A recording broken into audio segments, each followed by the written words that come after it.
Hey, what's up, Street Talks? It's Eric from the Eric from Street Photography blog. So I wanted to make a quick video on how to conquer shyness, timidity, and fear in general. So one question I was thinking of is timidness or shyness ever a good thing? I think, yeah, in the sense that, like, if you're a kid and you're shy of a stranger, asking you to give you some candy from a white unmarked van, probably good to be shy. But for the most part, us as adults now in today's world, I don't think it's really necessary or beneficial to be shy. Consider, almost anything in life that deals to do with other human beings involves shyness. And I generally think shyness has to deal with strangers or people you're kind of unfamiliar with. So generally speaking, children aren't really shy with family members unless they're family members they don't really know that well. It's generally you're shy with other people that you don't really know. And why are we shy? Because we're maybe like a little bit embarrassed or afraid of the person or something like that. But anyways, let me go back to the point at hand. So for example, let's say you want to find a new romantic partner or get married or whatever you want to do, right? And you see somebody at a party, at a club, at a library, whatever it may be, right? So you want to approach this person and chat with them. Of course, you cannot be shy or else you're not going to even just talk to the person, right? And it doesn't mean that you have to go in there like all flexing and try to be like super alpha, but then you still cannot be shy, at least to open up a conversation. Another instance about shyness is when it comes to photography and street photography, or let's say photography, you cannot be shy with people you're photographing. And once again, I think shyness has to deal with other human beings, right? Like you're not shy when you're taking a photo of a flower. It's not going to just like yell at you or whatever, or a sunset. So even in street photography, you cannot be shy if you want to take a photo of somebody with permission or without permission. And furthermore, even if, let's say you're a fashion photographer or a portrait photographer, you're going to have to actually move around your subject, have them pose, and you're going to actually have to exert a little bit of control on your subject to help direct them. So you cannot be shy. Also, another thing is, just in every single day life, let's say you work in an office or you're part of any organization that deals with other human beings. You cannot be shy. If you're shy, then you can't get promotions, you cannot get new opportunities, even especially if you're an entrepreneur or self-employed or trying to get more gigs or whatever. You cannot be shy. You have to put yourself out there at the risk of you failing, being ridiculed, being ignored, etc. And now I wanted to make this video on perhaps giving some practical tips or ideas on how to conquer shyness. So a little background about myself. So when I was a kid, I've always been social. My mom is probably the least shy person you'll ever meet. She could chat with anybody in the world. And she taught me that you should never really judge people by their outer appearances, especially when people look tough and scary.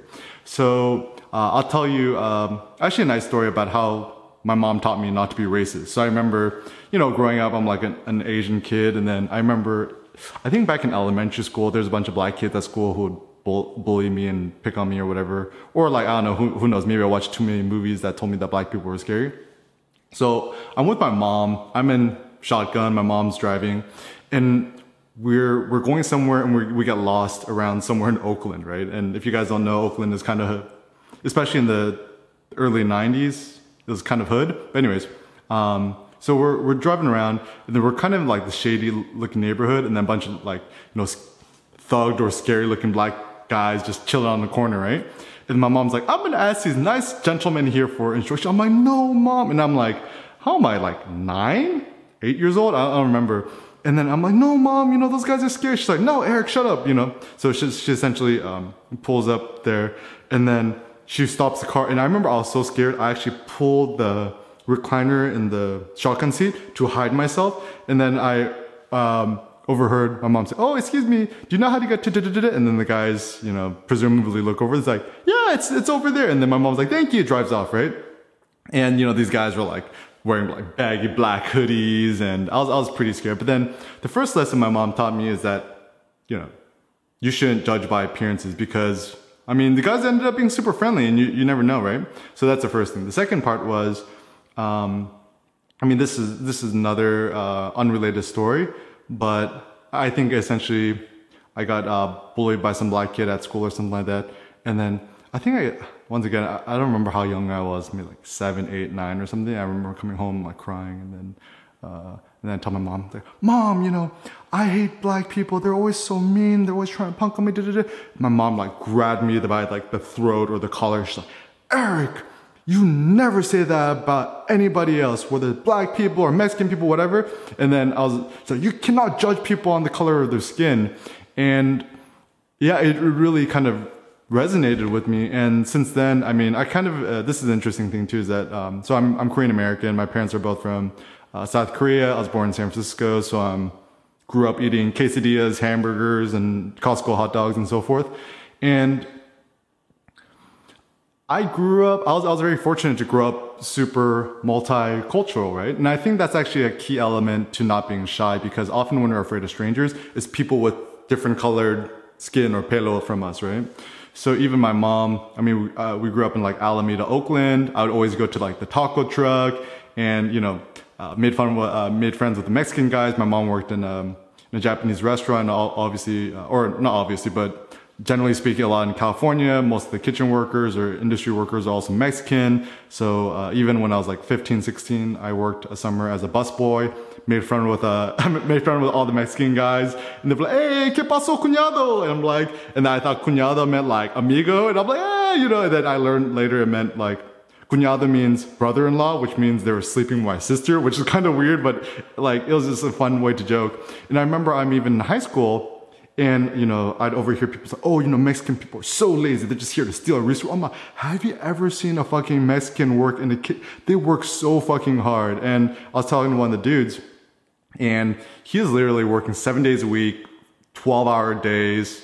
He didn't take a break in like 10 years, and sending money to his family back in Mexico, and also supporting some of his family here. So I'm like, dude, you cannot fucking ever complain or blame Mexican people or immigrant labor, especially when they work fucking 100 times harder than a lot of us in the States, whatever. Anyways, so that, and also when I was in New York, I lived in Bayside, Queens, and Queens, New York. And then like my friends was like straight up rainbow crew, right? Like we're right next to Flushing. So my best friends were like, you know, Jewish, Spanish, Indian, Chinese, another type of Chinese. Like I was a kid, I'm like, what? There's more than one type of Chinese like language spoken. Like one spoke Mandarin, the other spoke Cantonese and Szechuanese or something like that. And then, you know, a friend who's Korean, Brazilian, Italian. So like straight up rainbow crew, right? And so from a young age, I learned to not really think or look about race.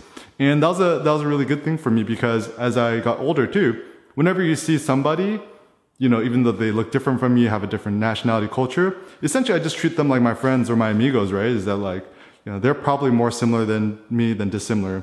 And if there's one life lesson I learned after traveling the world and interacting with all these different people and cultures, is ultimately we're more similar than dissimilar in the sense that we have mostly similar values. We care about our family, we care about good food, drink, we like to have a good time. Nobody likes to be stressed. We like to sing, dance, party, we like to listen to poetry and stuff like that. And so I think a lot of shyness is tinged with fear, and fear of the unknown, fear of the other. And there's a word called xenophobia, Xenophobia. Phobia is like fear of. Xeno means other or foreign, right? So generally speaking, when you're traveling in a foreign country, this is why Americans don't like to venture too far from McDonald's, even though they're in France, because we're just kind of afraid of something we haven't eaten yet, right? Or like, for example, like let's say I'm in Mexico City, which I love and I highly recommend. Now I want to eat some cabeza, which is like head meat, right? And then people are like, what, you're gonna eat head? That's weird. And then like, I like to eat like offal, which is like intestines in Japan and stuff like that. And it's one of those things that, I mean, it's not really our fault. It depends on what culture we're raised in, how our parents raised us and so forth. But I think generally speaking, most of us are born being afraid of other people. And one thing I would actually encourage us to start thinking about is xenophilia. Philia, Philia. Philia means love of. So xeno, foreign, philia, love. So love of the foreign. And to me, this is actually very interesting. There's this scene in the Iliad, the Trojan War between Achilles and Hector. And there's this interesting scene where one warrior from each side, from the Greek side and also the Trojan side, they essentially meet and they exchange gifts and shields and weapons. And even though they're there to kill each other, they treated each other with mutual respect. And this is also the thing that's interesting with Homer as an epic poet. Him and the gods, they didn't actually favor the Greeks or the Trojans. They favored them equally. And so even Homer depicted the Trojans at times to be fearful and sometimes brave, and also the Greeks sometimes to be fearful and brave too. So it's just very interesting is that like the moral of the story is that people who are other or different than you are not any less glorious, are not as great, not less great than you, nor more great than you. Mostly we're kind of, I think for the most part, we're pretty much equals and we're just different. And now I think the only thing at this point that differentiates human beings is how hard we work, how hard we hustle, how resourceful we are, and just how much willpower I think we have. I don't really think that there are certain cultures I prefer, like I prefer ancient Greek culture, and there's a lot of things about American culture I appreciate, and a lot of things about, Lebanese, Middle Eastern culture I like. There's a lot of things about every culture I like. A lot of things about Korean culture. So there's so many things about different cultures that I like. And I think ultimately what I'd encourage you to be is like a lot of philosophers says, I'm a citizen of the world, which means treat the world like an all-you-can-eat buffet and take all the bits and pieces of all the cultures that resonate with you and then ingest it and then actually make it part of you. Like there's even some small like gestures or things that I picked up in other countries which are really amazing. Like for example, in Thailand, they don't really shake hands. They just kind of do the, and I thought that was like really kind of respectful. Even something I grew up in America, which is, one thing I liked about Korean culture is that you generally bow to your elders. You do like the 45-degree bow. And generally speaking, the lower you bow, the more respect you have. Or even like Japanese culture where they're always like very customer forward. So let's say you enter a restaurant, you put your shoes this way. On the way out, you'll see your shoes facing this way because they've already faced the things to you. Or like even if you pay for something with your credit card and they give you the receipt to sign, they always turn the card and face it to you. So that's actually something that I've adopted because even in America, we don't really do that. We just charge a card and just give it back to you and then you have to flip it and it's kind of annoying. But anyways, so there's so many things about foreign people and foreign cultures that we shouldn't be afraid of or shy about. And generally speaking, these are some practical tips I'd give you. So one tip is, if you're talking to a stranger that you're interested in or you're shy about, or like, let me give you an example. So, not so much nowadays, but I would say definitely like more like 5 years ago, a lot more Americans are afraid of people from the Middle East, right? And so like I'd meet Middle Eastern people and then this is a nice open-ended question to ask people is, oh, what are some misconceptions do people have about people from Iran or people from Dubai or people from Saudi Arabia or whatever it may be. And then you kind of let them answer however they would like. And it's actually a very, it's a good way to bridge understanding. Or like I was even in London, right? And it's very multicultural there. A lot of people who are Muslim say, oh, I'm Catholic, you're Muslim. What are some misconceptions that a lot of people have about being Muslim or practicing Islam? And so once again, you're kind of open. So it's a non-threatening way to ask actually a quite personal question. And I've never had anyone actually rejected.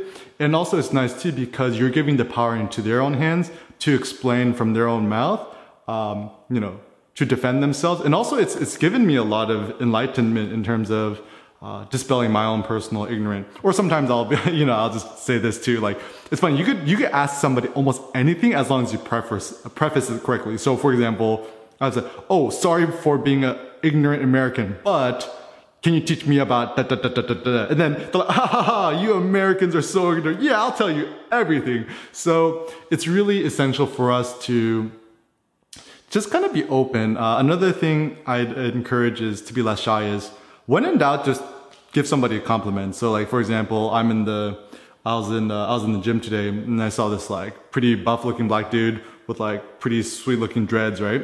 And I'm just like, and then I just walked into the sauna, and I liked his look and I liked his hair. And then on the way out, I said, "Oh, I like your hair." And he's like, "Thanks." And it's kind of one of those small, subtle gestures too, where, once again, generally speaking, I mean, I don't know if this is an American British thing. I think most cultures, right, is that you see somebody who you don't know, you don't interact with them and you don't engage with them so much. But then again, I mean, this must be a modern thing too, because like even when I was living in Michigan, East Lansing in the Midwest, right? You're walking and then you see your neighbors and strangers, they're always waving and saying hello to you. Whereas I think maybe in the coastal states, certainly in California, it's very strange to just wave to a stranger and say hello.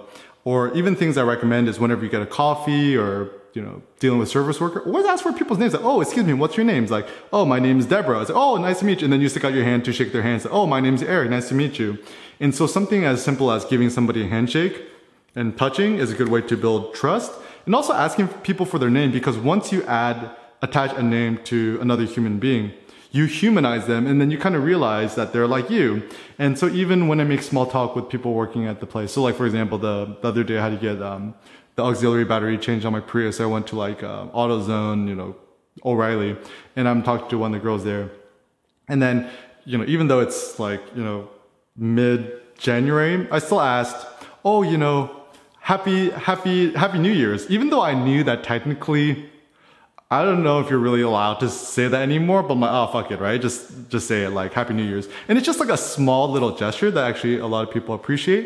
And then I would just ask and then a simple question you could ask anybody is like, "Oh, what did you eat for da da da da?" So I was like, even around Christmas, "Oh, what'd you have for Christmas dinner?" Or, what'd you eat for New Year's? And like being more specific about them. They're like, "Oh, I had like chilaquiles for breakfast." And then it's kind of like, "Oh, I love that too." So when you're engaging other strangers in conversation, you try to find certain things that you could latch onto that you could actually make a connection. So for example, let's say, "Oh, what'd you have for,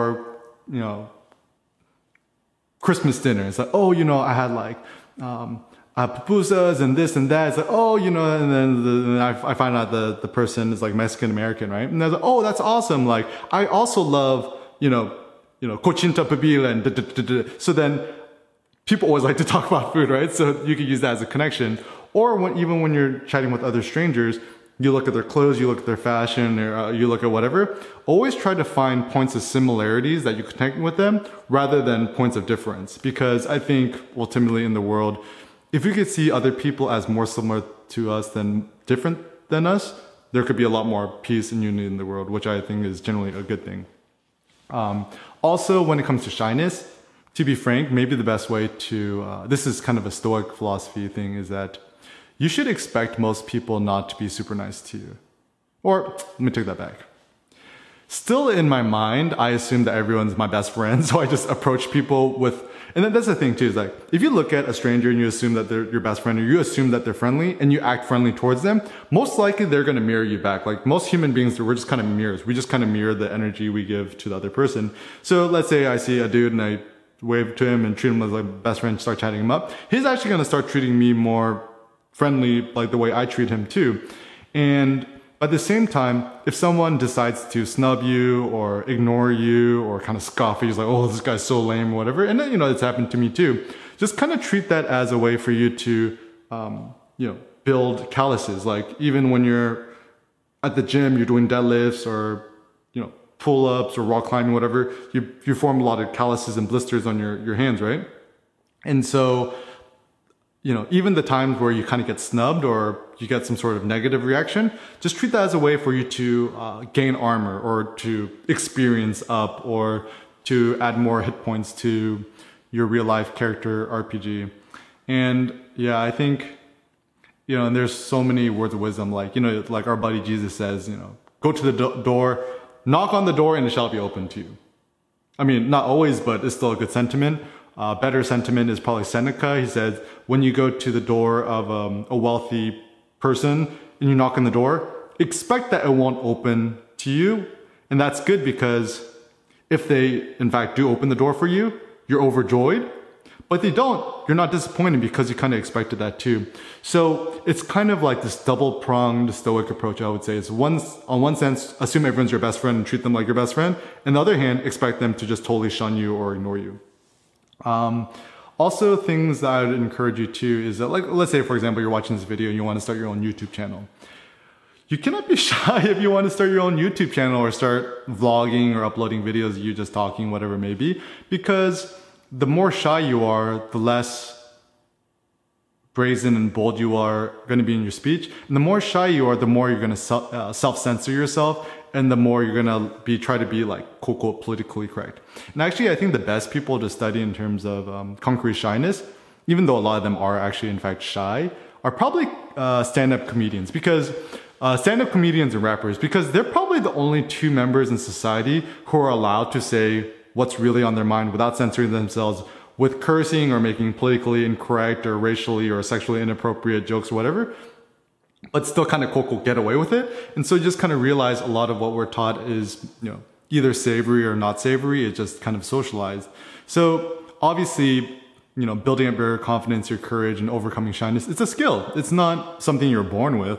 No, I don't think so. Like, even myself, I was a quite shy kid.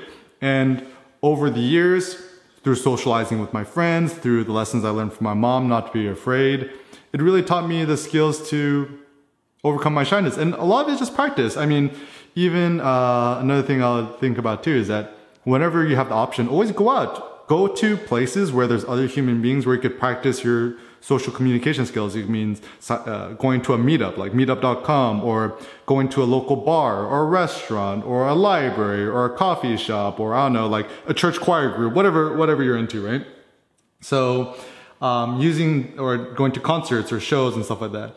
And generally speaking, the more you can practice your social skills, obviously the better you'll get at it.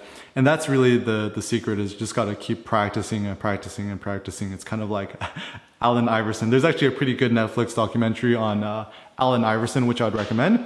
But essentially, he was at once one of the best basketball players in the NBA. And you know, how do you get so good?